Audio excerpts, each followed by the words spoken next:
আজকে যদি আমাদের একটা নৌকা থাকতো, তাহলে আমিও সবার মতো নৌকা করে বড় বড় মাছ ধরতে পারতাম।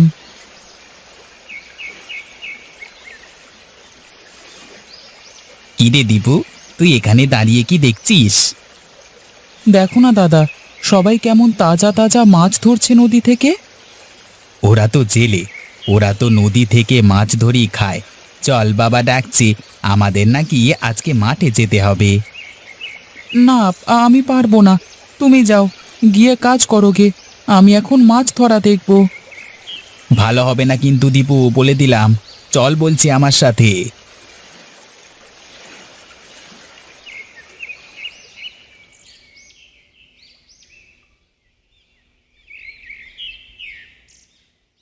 এই যে বাবা, আমি দীপুকে ডেকে এনেছি, এবার তুমি ওকে বলো। বাবা দীপু, আমার শরীরটা খুব একটা ভালো না। তুই আর দাদা মিলে জমি থেকে একটু কাজটা করে আসবি বাবা। ঠিক আছে বাবা, আমি এক্ষুনি যাচ্ছি।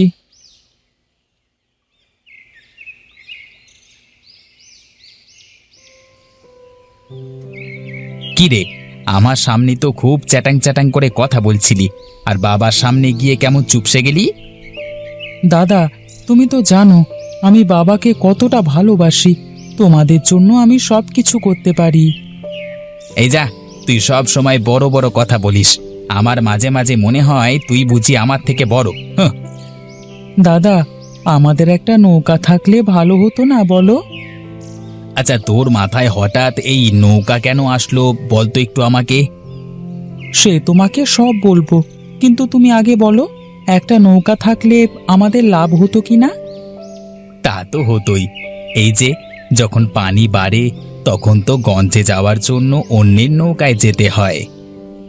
হ্যাঁ, সেই জন্যই তো বলি যে একটা নৌকা থাকলো, ব্যাস, আর কোনো চিন্তা নেই। পানি বাড়লেও বেশি চিন্তা করা লাগবে না। হ্যাঁ, একটু পানি বাড়লেই তো পুরো গ্রাম পানির নিচে চলে যায়। দেখি, এবার বর্ষার আগে বাবাকে বলে দেখব বিষয়টা। নে, এখন একটু হাত চালিয়ে কাজ কর।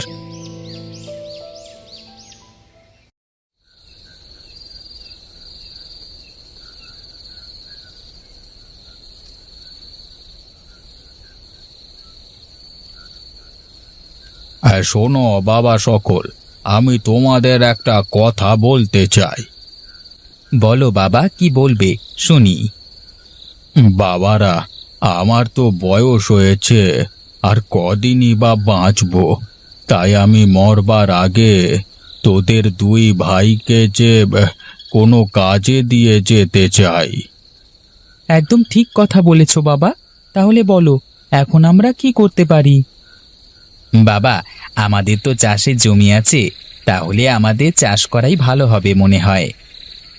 কিন্তু বাবা, বর্ষার সময় আসলেই তো সব ফসলি জমি পানিতে তলিয়ে যায়। তখন তো শুধু বসে বসে খেতে হয়। তার চেয়ে আমরা যদি একটা বড় নৌকা করে মাছ ধরা শুরু করি, তাহলে বোধহয় ভালো হয়। তাই বলে শেষমেশ আমাদের জেলের কাজ করতে হবে? দেখো দাদা, কোনো কাজই ছোট নয়, আর যে যে কাজই করুক না কেন, সকল কাজকে সম্মান করা উচিত। আমার মনে হয় দীপু ঠিকই বলেছে।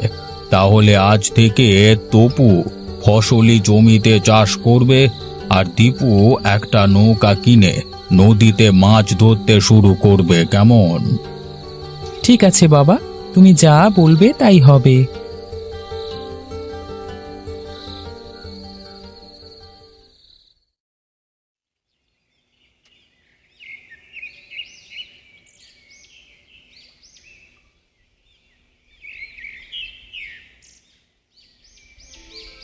কিরে তপু, তাহলে কি তোদের দুই ভাইয়ের মধ্যে শেষমেশ ফাটল ধরলো? আর বলিস নে, শেষমেশ ও জেলের কাজ করতে গেল। তাতে দোষের কি? নদীর কূলে বাড়ি, একটা নৌকা করে মাছ ধরে তা বিক্রি করাও যাবে, আবার খাওয়াও যাবে। হ্যাঁ, আরে টাকা থাকলে কি আর মাছ মেরে খাওয়া লাগে?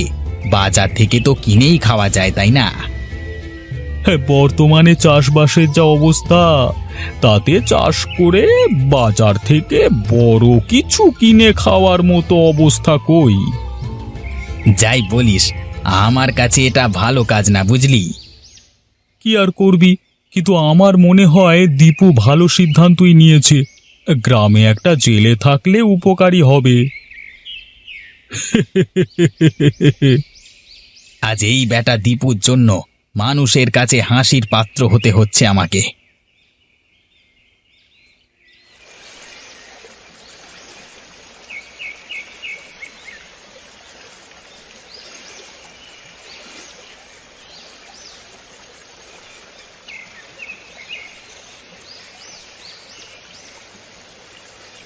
কি গো হরি কাকা, কেমন মাছ ধরলে আজ? মাঝে মধ্যে দু একটা বড় মাছ ছাড়া সবই তো ছোট মাছই জালে ওঠে রে বাবা। আমি সকাল সকাল বড় নদীর ধারে গিয়েছিলাম, বেশ বড় বড় মাছ জালে উঠেছে কাকা। তোমার তো বাবা বড় নৌকা, আমার এই ছোট নৌকা নিয়ে কি আর অত দূরে যাওয়ার সাহস আছে? কাকা আমি বলি কি, তুমি আর তোমার মাঝি আমার সাথে চলে আসো, আমরা একসাথে মাছ ধরবো আমার নৌকায় করে। এ কি বলছো গো তুমি? যা বলছো সত্যি বলছো তো বাবা? হ্যাঁ কাকা, আমি যা বলছি বুঝে শুনি বলছি।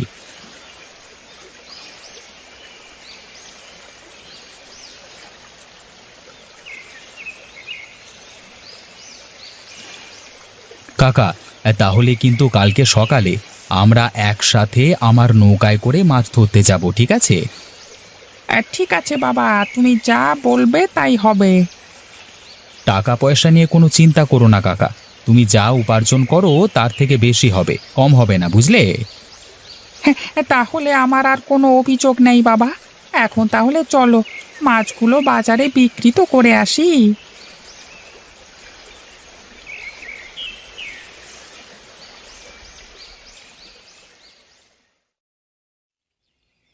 মা, তোমার এই ছোট ছেলের জন্য মান সম্মান আর কিচ্ছু থাকলো না। কেন রে বাবা, দীপু আবার তোর কি করলো? কি করলো মানে? এতদিন তো নিজে মাছ ধরে আমাদের মান সম্মান সব মাটিতে মিশিয়ে দিয়েছে, আবার এখন শুনছি কাল থেকে হরি জেলে কেউ নাকি ওর সাথে মাছ ধরতে নিয়ে যাবে। এতে দোষের কি বাবা? আর তাছাড়া ওরা তো জেলে, মাছ ধরার কৌশলও জানে ওরা, তাই তো দীপু ওদের সাথে নিচ্ছে। তুমিও দেখি তোমার ছোট ছেলের দিকে টানো। আসলে তোমাদের সাথে আমার এসব নিয়ে কথা বলাই ভুল।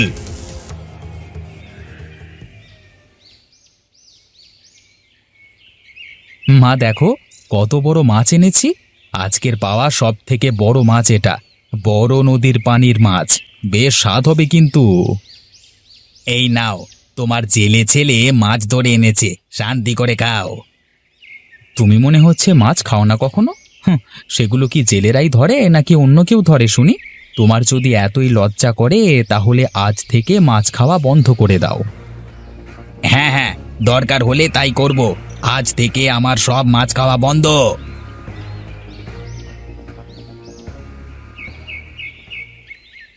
দাদার কথায় কিছু মনে করিস নে দীপু, তুই তো জানিস তোর দাদা কেমন।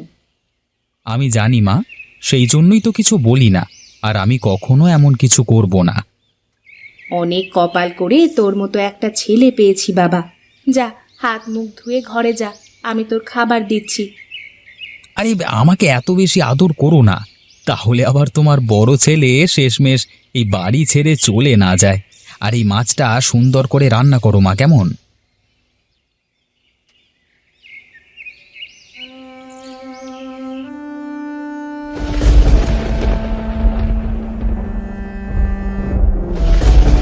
কিরে তপু, তুই এখনো বসে আছিস? ওদিকে যে সর্বনাশ হয়ে গেছে। আবার কিসের সর্বনাশ হলো দাদা?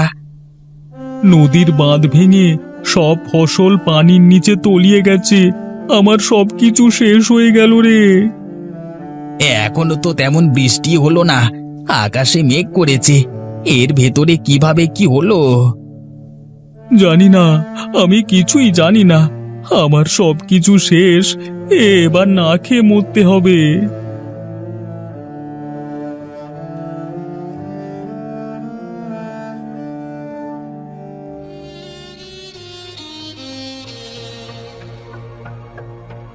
হায় হায় রে, প্রতি বছর তো খাবার সংগ্রহ করে রাখবার সুযোগ দেয়, এবার তাও হলো না।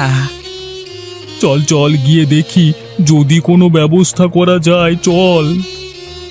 আগে যদি জানতাম এবছর এভাবে বন্যা হবে তাহলে কি আর এত জমিতে চাষ করতাম। কি আর করবি, যা হবার তা তো হয়েই গেল। এখন আমি বাড়িতে গিয়ে কি করে নিজের এই মুখ দেখাবো? দীপু তো আমার এই সর্বনাশ দেখে খুশি হবে। ওসব ভেবে লাভ নেই, যা বাড়িতে যা।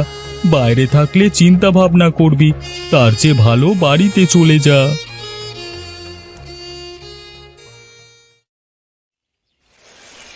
দেখলে তো কাকা, এবছর অসময়ে বন্যায় কি ক্ষতিটাই না হলো। হ্যাঁ হ্যাঁ, তাই তো। এবছর চাষিরা তো না খেতে পেয়ে মরবে।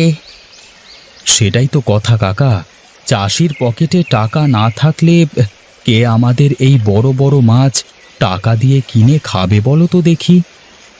আমাদের বেশি চিন্তা নেই। মাছ ধরে বাজারে বিক্রি করতে না পারলে শহরে নিয়ে যাব, সেখানে আরো চড়া দামে মাছ বিক্রি করতে পারবো। হ্যাঁ, এটা ভালো কথা বলেছো কাকা। এখন থেকে তাহলে আমি গাঁয়ের সব চাষিদের নিয়ে একটা আড়ত করব।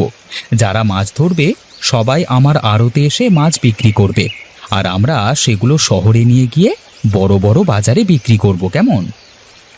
বাহ, খুব সুন্দর কথা, কিন্তু তার জন্য তো আমাদের আরো লোক লাগবে। আমি আজই বাড়িতে গিয়ে দাদার সাথে কথা বলবো। দুই ভাই একসাথে থাকতে পারলে আর কি লাগে। বেশ বেশ, এবার অনেক বেলা হয়েছে, চলো দেখি গাঁয়ের দিকে যাই, দেখি সবার কি অবস্থা। হ্যাঁ হ্যাঁ, চলো দেখি। ওদিকে দাদার কি হাল হয়েছে দেখবার জন্য মনটা আনচান করছে।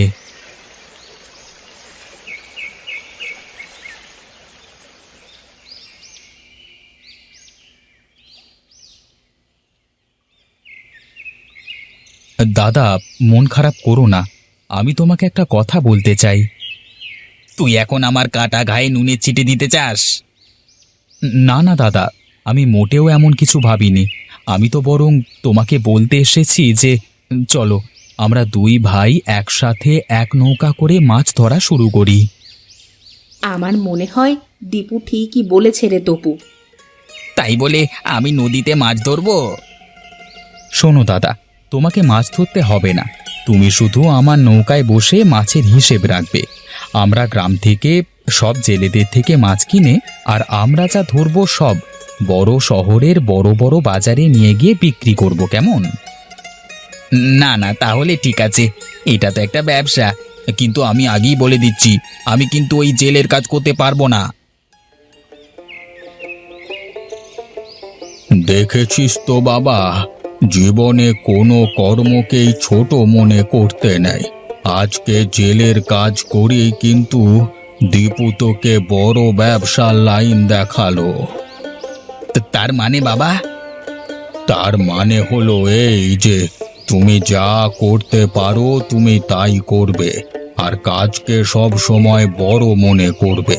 আমি সেদিনই বুঝেছিলাম, যেদিন দীপু আমার সামনে সাহস করে নৌকার কথা বলল। চলো না দাদা, সব কিছু ভুলে আমরা নতুন করে নতুন কিছু করি, গায়ের মানুষের পাশে দাঁড়াই। ঠিক আছে রে ভাই, তোর কথাই থাকলো। চল এখন তাহলে আমরা একটু নৌকা থেকে ঘুরে আসি।